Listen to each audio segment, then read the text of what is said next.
Welcome to Space Drift. Please subscribe and hit the bell icon. For more breaking updates in global finance, a major shift is underway, one that's sending ripples through boardrooms and government offices around the world.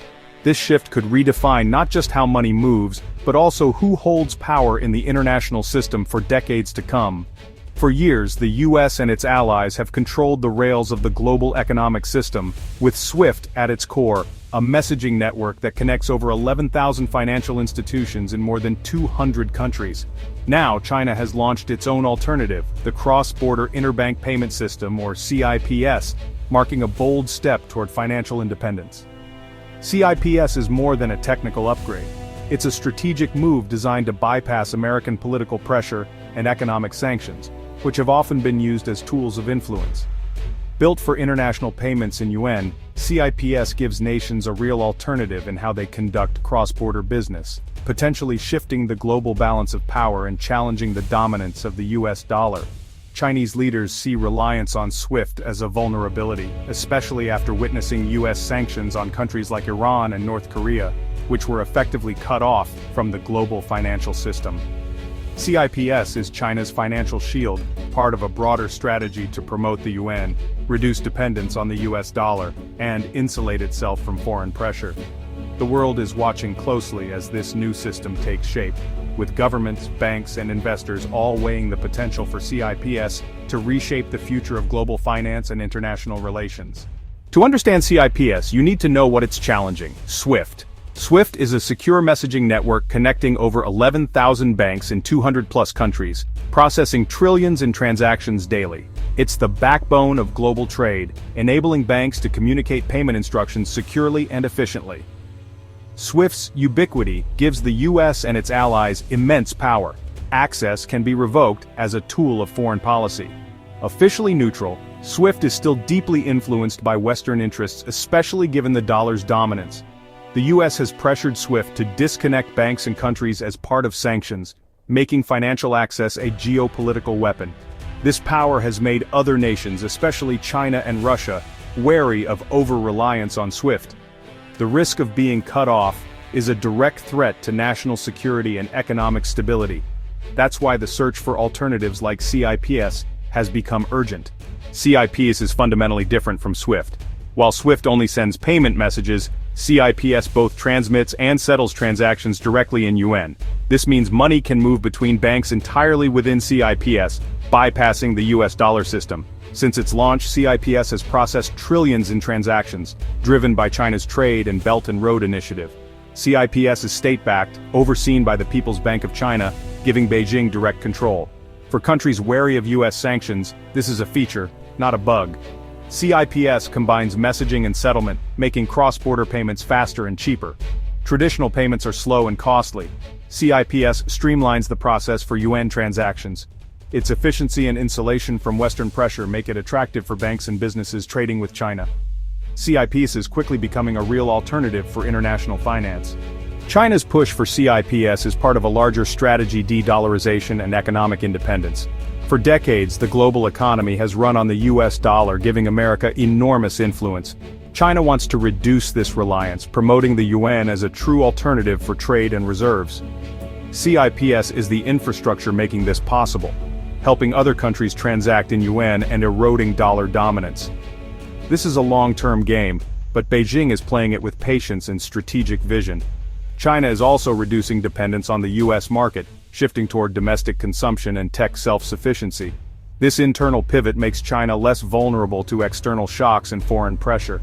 Building its own technology and financial systems is a national security imperative for Beijing. CIPS is a clear example of China securing its economic future on its own terms. The US-China trade war in 2025 accelerated Beijing's drive for financial independence. Sweeping tariffs and retaliatory measures exposed China's vulnerability to the US market and dollar-based system. The conflict made it clear, relying on American-controlled infrastructure was a liability. The trade war turned CIPS from a strategic ambition into an urgent necessity for China's national security. Other countries caught in the crossfire also began seeking alternatives to the dollar and SWIFT. The unpredictability of tariffs and sanctions pushed businesses and governments to diversify. Ironically, US pressure ended up promoting China's vision of a multipolar financial world. By pushing too hard, Washington may have hastened the rise of a rival system. The trade war proved the time for financial diversification had arrived, and CIPS was ready. CIPS is expanding rapidly, drawing in a diverse network of participants from all corners of the globe. As the world's financial landscape evolves, more institutions are looking for alternatives to traditional systems, and CIPS is emerging as a key player in this transformation. Russia, after facing Western sanctions, has eagerly joined, using CIPs to facilitate trade in yuan and rubles. This move allows Russian businesses to bypass restrictions and maintain vital economic ties with China, ensuring smoother cross-border transactions. Many Belt and Road Initiative countries are also adopting CIPS for Chinese finance projects and trade. These nations see CIPS as a way to deepen their economic integration with China and streamline payments for infrastructure and development deals. For these nations, using CIPs for yuan transactions is efficient and logical, reducing reliance on the US dollar and minimizing currency conversion costs. Even major European banks from Germany, France, and the UK have joined, not for politics but for business. Their participation highlights the practical benefits of CIPS as they seek to better serve clients engaged in China trade. China is the world's largest trading nation, and direct access to yuan clearing is simply practical. With so much global commerce tied to China, efficient payment systems are essential for international competitiveness. For European banks, CIPS reduces costs and streamlines payments for clients doing business with China. This efficiency helps banks attract more international clients and strengthens their global presence. The growing coalition of users, from strategic allies to pragmatic partners, gives CIPS real global potential. As more countries and institutions join, the network's reach and influence continue to expand. The more banks that join, the more useful and appealing the network becomes, creating a powerful cycle of growth and adoption. CIPS is slowly building a viable alternative to SWIFT, offering the world a genuine choice in global payments and reshaping the future of international finance. The rise of CIPS and the global movement toward de-dollarization signals a future where US financial dominance is no longer guaranteed. As more countries seek alternatives to the dollar, the very foundation of international finance is being reimagined. The dollar won't disappear overnight, but the landscape is shifting toward a more fragmented multipolar system. Nations are increasingly exploring new ways to settle trade and manage reserves, diversifying their financial strategies to reduce reliance on any single currency. In the coming years, we may see the emergence of distinct currency blocks: dollar, yuan, euro, each with its own payment infrastructure and regional influence. This could fundamentally change how money moves across borders and how countries interact economically. Such a shift would weaken the power of US sanctions, as countries could pivot to CIPS and the yuan for trade, bypassing traditional dollar-based systems. This new flexibility could empower nations to make independent choices in global commerce. A multipolar system could be more resilient, containing crises and reducing costs for non-dollar trade. It may also encourage innovation in financial products and services, as competition between blocs drives efficiency and adaptation.